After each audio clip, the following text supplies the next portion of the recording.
దివంగత కాపు నాయకుడు కాంగ్రెస్ మాజీ ఎమ్మెల్యే వంగవీటి మోహన రంగ వర్ధంతి సందర్భంగా రాష్ట్ర వ్యాప్తంగా ఆయనకు నివాళులు వెల్లువెత్తుతున్నాయి.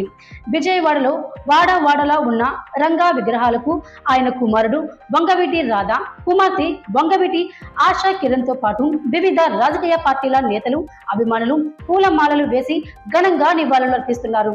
ఈ సందర్భంగా వైఎస్ఆర్సీపీ అధినేత వైఎస్ జగన్మోహన్ రెడ్డి కూడా రంగా సేవలను గుర్తు చేసుకుంటూ ట్వీట్ చేయడం రాజకీయంగా ఆసక్తికరంగా మారింది.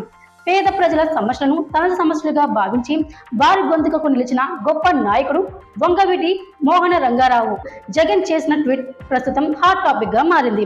గతంలోనూ జగన్ పలుమార్లు రంగా వర్ధంతి సందర్భంగా ట్వీట్లు చేసినప్పటికీ ఈసారి మాత్రం ప్రత్యేక ప్రాధాన్యం సంతరించుకుంది.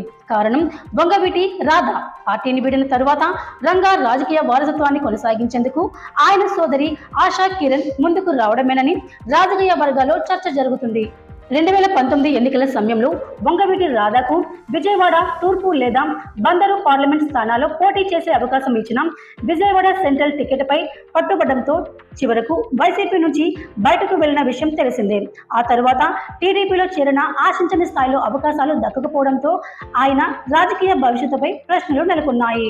ఈ సమయంలో ఆశా కిరణ్ రాజకీయాల్లో యాక్టివ్ కావడం, బహిరంగంగా ఏ పార్టీలో చేరడం లేదని చెబుతూనే తెరవెనుక వైఎస్ఆర్సీపీలోకి రావడానికి ప్రయత్నాలు జరుగుతున్నాయన్న ప్రచారం ఊపందుకుంది. ఈ నేపథ్యంలో జగన్ చేసిన తాజా ట్వీట్ ఆమె ఎంట్రీకి గ్రీన్ సిగ్నల్ గా భావిస్తున్నారనే మాట వినిపిస్తుంది. ఒకవేళ ఆశా కిరణ్ వైసీపీలో చేరితే ఆమెకు ఎలాంటి బాధ్యతలు లేదా పదవులు ఇస్తారన్న దానిపై బెజవాడ రాజకీయాల్లో హోరాహోరీ చర్చ సాగుతుంది.